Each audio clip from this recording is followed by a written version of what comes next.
राष्ट्रवादी नेता रूपाली पाटिल ठोमरे श्रीनगर से परिवार सहित सुरक्षित पुणे लौट गई हैं। 22 अप्रैल को पहलगाम में हुए आतंकी हमले के वक्त वे श्रीनगर में फंसी थी। उन्होंने कहा, नराधमों को वहीं मारो, और साथ ही अपील की है कि इस हमले को हिंदू मुस्लिम रूप न दें। स्थानीय कश्मीरियों की मदद की भी उन्होंने सराहना की। प्रचंड भयान परिस्थिती होती। मी तुमच्या समोर पुनर्जन्म घेऊन उभी आहे। फक्त मीच नाही, जेवढे पर्यटक अडकलेले होते त्यांचा सगळ्यांचा हा पुनर्जन्म आहे। कारण का त्या परिस्थितीमध्ये सगळं संपलं। कारण का ज्या पद्धतीने आमच्या पर्यटक बंधूवर गोळ्या घातल्या, तिथं आमच्या पायाखालची जमीनच सरकली। कुठलाच वर्ग उलट नरक यातना बघून आम्ही आलोत। आणि ज्यांच्यावर गोळ्या चालत विचार करा, त्या कुटुंबावर म्हणजे त्यांच्यासाठी आमच्याकडे शब्द नाहीयेत बोलायला। खरं तर काश्मीर सुरक्षित आहे, चांगल्या पद्धतीने आहे, याच्यासाठी तिथलं पर्यटन चालना वाढली, मोठी झाली। परंतु या अतिरेक्यांनी जी दहशत देण्यासाठी ही जी घटना केली, त्याच्यामध्ये नाहक पर्यटन भरडले गेले। पण त्याच वेळी ही घटना झाल्यानंतर पहिल्यांदा श्रीनगर सोडलं पाहिजे आणि जीव वाचवला पाहिजे, ही प्रत्येक पर्यटकांची भावना होती।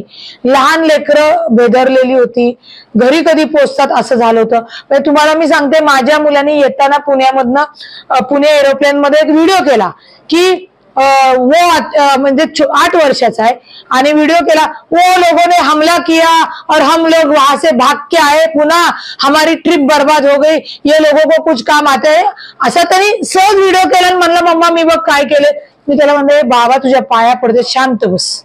म्हणजे आमच्या भावना ज्या होत्या त्या लहान लेकराला सुद्धा की बाबा आमचा काय दोष आहे, आम्ही तिथे गेलो आणि तुमच्यामुळे आम्हाला पुण्याला पळून यावं लागलं, हे त्याचे ते बोलके शब्द त्या व्हिडिओ मधनं त्यांनी मला सांगितले। एवढं भयान होतं। नाशिकचे जे होते ते घाबरलेले, प्रत्येक पर्यटन की आमचं कसं होणार। अजूनही माझ्याकडे तो ग्रुप आहे काश्मीर हेल्प म्हणून, त्याच्यावर सगळ्यांची नावं आणि आधार कार्ड टाकलेली आहे। त्याच्यावर माननीय अजितदादा चा नंबर, ढिकले म्हणून नंबर आहे, त्याच्यानंतर मुरली अण्णाचा नंबर आहे। या सगळ्यांना आज एक आत्ता टीम आलेली, एक रात्री टीम येईल। ही सगळी लोक जास्त विमानं पाठवा आणि आपल्या लोकांना श्रीनगर मधनं हलवा। आपल्या प्रशासनाकडे म्हणजे अजितदादांकडे आणि मुरली अण्णांकडे मागणी केली होती, त्यांनी त्या पद्धतीने ती सगळी लोक आपली आणलेली आहेत। फक्त काही लोक श्रीनगर ते मुंबई म्हणजे मग तिथनं जाणार, एकदा श्रीनगर मधनं बाहेर काढा। जेव्हा दिल्लीत आले ना, तब ऐसा लगा की नाही, असा चिमटा घेतला, आपण वाचलोय, आपण जिवंत आहोत, काळजी करायची कारण नाही। कारण का श्रीनगर त्यावेळी सोडणंच होतं, नाही तर अवघड झालं असतं। ही परिस्थिती घडल्यानंतर गोंदवल्याला होते 90 किलोमीटरवर 14,000 उंचीवर, पण तिथे आमची ही होती आपली डिफेन्सची सगळी लोक असल्यामुळे तिथं काही भीती नव्हती। त्या लोकांनीच इकडे हल्ला झाल्यानंतर आम्हाला काही सांगितलं नाही, पण आम्हाला सुरक्षित ठिकाणी हलवत होते।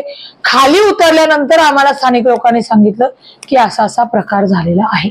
माझी सरकारला मागणी आहे, माझी खास करून पंतप्रधान मोदी साहेबांना आणि गृहमंत्री अमित शहा साहेबांना मागणी आहे की त्या अतिरेक्यांना त्याच ठिकाणी व्हिडिओ शूटिंग मध्ये तुम्ही गोळ्या घालून ठार केलं पाहिजे, तरच या मृत निष्पाप पर्यटन लोकांना भावपूर्वक श्रद्धांजली मिळेल।